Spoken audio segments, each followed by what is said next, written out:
The year was 1989. The show, Detroit. What better place to bring back an iconic legend from Carroll Shelby with the help from Bob Lutz. Their new concept car for the Detroit Auto Show that year was going to turn some heads. It was going to become an instant American classic. But would Chrysler Corp, who had just come through bankruptcy, greenlight the project? Would they gamble on a product which utilized an engine from a company they had just purchased? When the millions of fans poured in their reviews of that concept, Chrysler Corp made their decision. They gambled on it, and for the next 25 years, they won the battle. Unfortunately, safety would bring this product down, but during its time and in its first generation, it was the most powerful American-built sports car of its time. Yes, we're talking about the original 1989 Dodge Viper concept and how that concept spawned an American classic with the Viper. AutoLooks.net Autopod, streaming day or night, coming right at you, right here, right now. Welcome back to the AutoLooks podcast. I am your host, the doctor to the automotive industry, Mr. Everett J himself, coming to you from our website, www.autolooks.net, and our podcast host site, podbeam.com. Looking for many other places? Check out Podbeam or our site for connections to many other podcast host sites which we are on. And if you like what you hear today, comment, like, or share this podcast or our website through Facebook, Twitter, LinkedIn, or any other social media platform you or the AutoLooks team is on. Today we're talking about that American classic, the Viper. Yes, one of my most favorite cars of all time. Hell, it's even part of my personal email, which I've had since the 90s. I still include it. When people always ask, is that the snake or the car? I look at them and go, car guy, it's a car. I instantly fell in love with this vehicle when I first saw it back in 1992. Yes, I wasn't at Detroit in 89, probably because I was only 6 years old at the time, but I also didn't have cable television or magazine subscriptions to car companies. Today, I've been a subscriber to Motor Trend since 1997 and many other magazines. So unfortunately, I didn't see the Viper when it first came out. I was introduced to it in 92. Now, its history goes back even further from 1989. And you have to take a look back to the original Dodge Daytona and Charger, who set the stage for power for Chrysler Corporation. The original 69 Charger and those 1970 Dodge Charger Daytonas that they raced at NASCAR that went over 200 miles an hour set the stage for pure blood muscle coming from that Detroit company. Now, with the rise of the pony car industry, Dodge chose to go after the Mustang with its Cuda and Challenger models. This added more fuel to the fire for Chrysler. But unfortunately, Chrysler didn't jump on the bandwagon and create smaller products into the mid and late 70s, and when the gas crisis hit us, it severely hit Chrysler. Now, being saved from bankruptcy thanks to the likes of Lee Iacocca and Bob Lutz, they created the minivan and the K car and saved themselves. Which, unfortunately, even with a deal from Mitsubishi and buying out American Motors, Chrysler couldn't save itself or the damage that was done to its image. And in the 80s, if you take a look, you will find a Dodge Challenger model from the 80s. It's essentially a rebadged Mitsubishi product. Horrible thing. You don't even want to consider it to be part of the name. It's like the Mustang 2. You don't want to consider it part of its history. But it was there. Now, with Lee Iacocca being the man behind the Mustang, and him being good friends with Carroll Shelby, Shelby decided to inject some power back into the brand by creating Shelby versions of the Omni, the Dakota, and the Shadow. He helped create more power to the Dodge brand. Hell, they even created a turbocharged Caravan to try and ignite that fire that had been lost since the 70s. Now, coming to the end of the 80s, Iacocca had moved on, and Bob Lutz had moved in. The man who self-described himself as the man who saved Chrysler from bankruptcy. He put together a team to build a brand new sports car. This is after the poor performance of the return of the Charger nameplate to the Chrysler Laser. And with the Shelby Charger Turbo not being able to save or inject any more power back into the brand, Lutz needed something. So he turned to his good friend, Mr. Carroll Shelby, and asked to help him build a new Halo car for Chrysler. Shelby, knowing that he needed to bring back his Cobra to inject power back back into an American brand. He didn't care who, but somebody, and Chrysler was willing to pay him. With his mindset made on bringing back the Cobra, a 2-seat, power, raw performance sports car, the project started in 1988 to build this brand new product. In 1989 in Detroit, we all got to see that product. We got to see two versions of it, of the concept Dodge Viper RT10. In its original iteration, it came as a roadster and a Target Top. Target Top stayed on to the first generation, which was followed up by its coupe model. The Roadster only came out when the second generation arrived in the early 2000s. Now, the Target Top was greenlighted due to the heavy response. The initial prototype utilized a Chrysler-built V8. But since they owned Lamborghini at the time, and they had just cast a new V10 engine for the Dodge Ram trucks, they felt that this power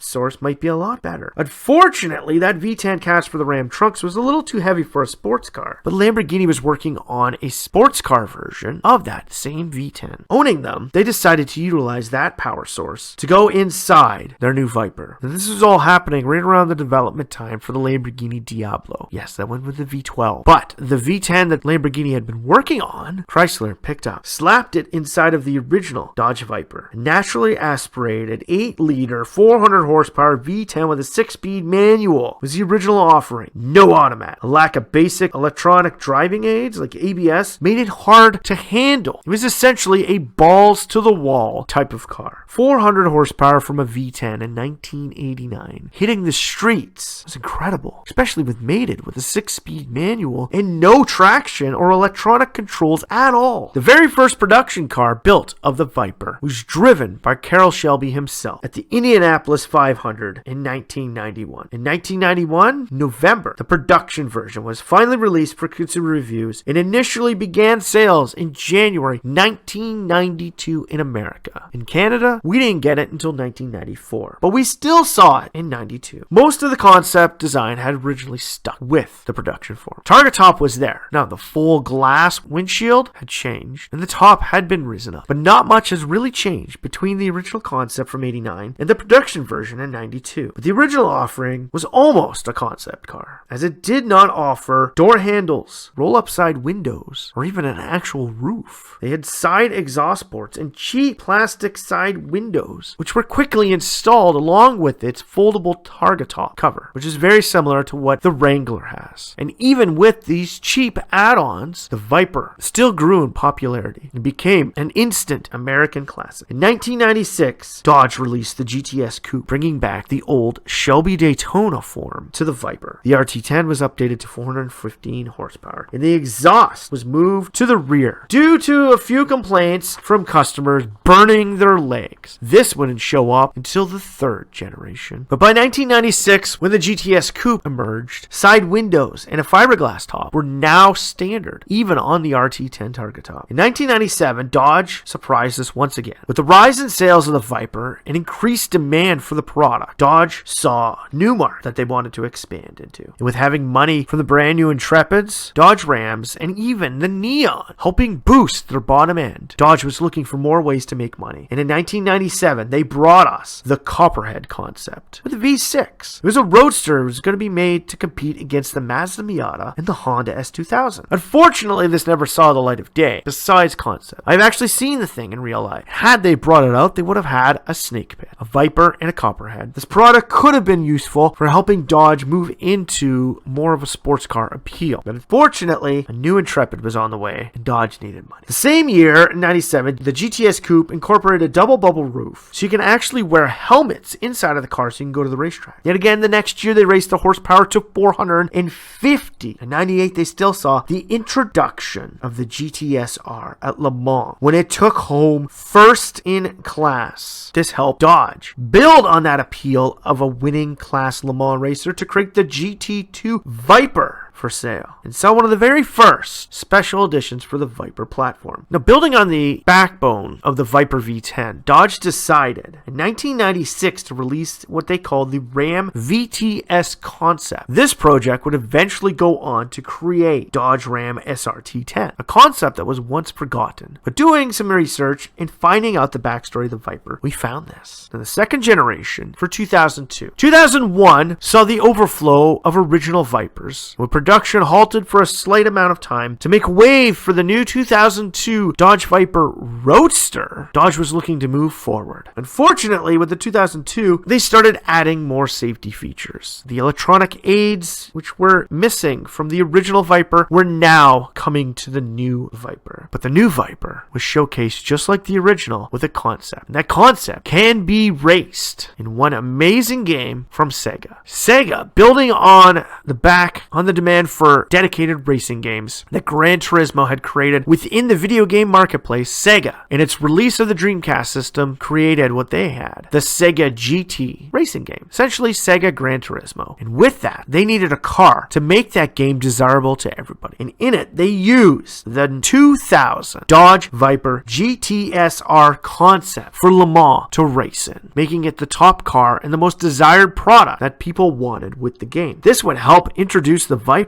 in its second generation to the world, similar to how Gran Turismo introduced the Skyline to everyone. The unfortunate thing is, the GTSR would never become an actual racing car. Now, into its third generation, second design generation, power was increased. A new 8.3-liter 500 horsepower V10 was added to the now SRT10 Roadster and the GTS Coupe model. The Roadster was in. A lighter aluminum chassis would have been developed for this, but was shelved due to financial constraints at Chrysler. Now, this chassis was built in collaboration with Mercedes. If you have ever seen an SLS AMG Mercedes, thank a Dodge Viper. Daimler-Benz had owned them at that time, owning them since 1998. The third generation, second design of the Dodge Viper helped spawn a new Mercedes model. Similar to that, how the SLK created the Chrysler Crossfire. But like we said, going back, in 96, Ram built the VTS concept. In 2004, we saw the Dodge Ram SRT10, a truck that would soon become the world's fastest pickup truck on the market, beating out the Ford Lightning. Showing up to the game nearly 10 years after the Lightning had come out, Dodge put a Viper V10 underneath the hood of the Ram and made it the fastest truck in the world. Building on that, they also built a four-door. The Viper now had a partner in crime. Seeing how well that did, Chrysler decided to rebadge the Dodge Viper and put a tuxedo on it, bringing down its power plant to a Hemi-powered V8, which would soon find its way into the next Dodge Challenger, but was existing in the new 300Cs. Dodge created the Viper-platformed Chrysler Firepower concept, a vehicle that came near production had it not been for their corporate conglomerate owner Daimler-Benz, as this product would compete too much with their next generation SLS and their SL600s. Now remember, they owned Lamborghini at one point, who built a V12. And that V12 went into the ME412 supercar that Chrysler had thought of to build up above the Dodge Viper. But again, Daimler-Benz held back. So Dodge was looking for other ways to utilize the Viper brand. They had already used it in a truck, and they played around with the idea of adding a V10 onto a motorcycle platform and created the Dodge Tomahawk. An amazing product, even by today's standards. A Viper V10 straddling between your legs? Fast, crazy, and insane. Unfortunately, very few of them were ever built. And to this day, the Tomahawk is still one of the most powerful V10 motorcycles ever created or imagined. Then in the end of 2007, we started hearing rumors that Dodge was canceling the Viper project. It was dying. Sales were falling off. Daimler-Benz was selling them off to Serbius Management Group, who basically stripped Chrysler of anything good and let it die before being sold to Fiat. And as 2008 came upon us and the financial crisis brought down most major car companies, the Viper may not have lived on. The third generation was dying, and right at the end they decided to bring out new ACR and ACRX models to try and boost sales to get these cars off dealer lots. The Viper was expensive, more expensive than its competitors from Chevrolet. Corvette was cheaper. It was only a V8, and its power plant was capable of keeping it up with the Viper. And Dodge couldn't build supercar territory vehicles with its brand image. Going up against the likes of Ferrari and Lamborghini was not new for Dodge. And with the financial crisis bringing it down, the Viper project was canceled. And on July 1st, 2010, the final fourth generation Dodge Viper rolled off the platform. Its second design, but fourth generation platform was gone. The Viper was gone. Its new owners knew that there was potential behind this company, behind this product. And with Fiat now owning them, they decided to make the Viper even better. They wanted to give it all the safety features that it required and bring back the behemoth. And with the SRT brand being moved out from the Dodge brand, 2012, we finally got to see what Ralph Gilles had promised us. With the help from Ferrari and Fiat, a new Viper was here. Not badged as a Dodge, but badged as a standalone brand from the SRT product range. The Viper had returned. Meeting new safety standards, this new Viper could push on. The unfortunate thing is, the new Viper would be the only coupe offered with a V10 in the Dodge stable. And with only a coupe version, no roadster, no tugger top, the Viper may not have made it. It was now offered with a 640 horsepower V10 from Fiat stable, basically a detuned Ferrari engine borrowed from Maserati. The new safety regulations created a need for electronic stability control, which made the Viper less of a Viper. It was now entering electronically controlled supercar territory from a standalone standard brand. Could Dodge do that? Could they keep the Viper alive? The demand was strong at its initial offering in 2012. In 2014, the Viper was moved back to the Dodge lineup as the SRT brand was disbanded and returned back to an aftermarket label. In 2016, we saw the introduction from VLF Automotive utilizing the Viper for their Force One sports car. Essentially, the Force One was VLS take on the Chrysler Firepower, a luxury version of the Viper. Limited to just 60 units, the Force One almost had its day in glory until 2017. In 2017, Fiat said, due to new safety regulations and the cost of transforming the brand new Viper platform, which was only 5 years old at that time, the Viper would die. They were phasing out the product, and with massive declining sales, the Viper would be killed off. In its fifth generation, not achieving any more than 1,000 unit sales per year, 2017, August 31st, Corner Avenue plant closed for Dodge Viper production. No roadster, no target top. A whole slew of special editions followed it, but unfortunately, the Viper was done. Like its competition from Ford with the GT, the Viper went after the supercar market, but being from a car company known for building sedans, small cars, and even trucks, Dodge couldn't keep the Viper going. With 30,000 cars produced from 1991 to 2017 and a measly 12 miles per gallon, the Viper was a product only set for a very small niche part of the marketplace. And being that it had a V10, which is more expensive to produce than a V8, the Viper essentially had its battleground out for it. Had Dodge had moved the fourth generation into a Hemi V8, they could have put it in the same territory and price range as the Corvette, not the Modena, Gallardo, or Carrera territory. Essentially, over its lifetime, the Viper was always destined to die out. And being that it surpassed the Lamborghini Countach in time frame, it did live a healthy life. The Viper did live a great, illustrious life, but unfortunately, with the cost of its power plant, it was always destined to die out. And considering that Dodge could get more horsepower and better performance figures out of its Hemi V8 underneath the hood of the Dodge Challenger Demon, there was no hope that the Viper could survive. Could it return? It could, but like the final generation, it will never be the same. It requires more safety requirements, which will bring down the fun factor. And if you talk to people who have owned Vipers, original first generation Vipers, they will tell you there is nothing more exhilarating than pushing the gas of an original 92 Viper and just feeling that raw power on the ground. And through its generations, the Viper has gone through 3 differentiated logos. They had Snaky Pete, Fangs, and Striker. Each generation of design had its own dedicated logo. One fall down to the Chrysler brand that the first generation was sold in Europe. Second generation never really made waves into the European marketplace, and the third design generation didn't even make it. The second generation Viper was never called a Viper in Europe. It was called the SRT10 due to the fact that somebody had actually registered and owned the Viper name. Now the Viper has had a few friends along the way. Like we said, the VLF Automotive Force One. They've also utilized the Viper platform to build the Alfa Romeo Zagato TZ3 Stradale, the Bristol Fighter, the Devon GTX, and it was utilized for product development of the AMG SLS Mercedes-Benz. It doesn't underpin it, but it was utilized for the development of that car. At the end of the fourth generation, Devon Motorworks, who built the GTX concept, was willing to purchase the Corner Avenue plant and the designs to help keep the Viper alive. Unfortunately, Chrysler didn't want to sell the designs, and Devon couldn't get the money to buy the plant. Chrysler has never shut down the plant. They've turned it into a museum. So Devon had their dreams crushed. They wanted to keep the Viper alive. VLF Automotive lost its Force One. The Viper has lived an illustrious life. An amazing product from its 89 concept to its 2017 ACR final edition models. The Viper has proven that big American muscle was here and that nobody else could compete with the power that the Americans could put behind even a V10 supplied by an Italian counterpart. And even with its following and shows like Viper, which ran from 1994 to 1998, centered around a crime-fighting Dodge Viper, similar to Knight Rider, the Viper just couldn't make it. It was an amazing product in a very small niche, competing against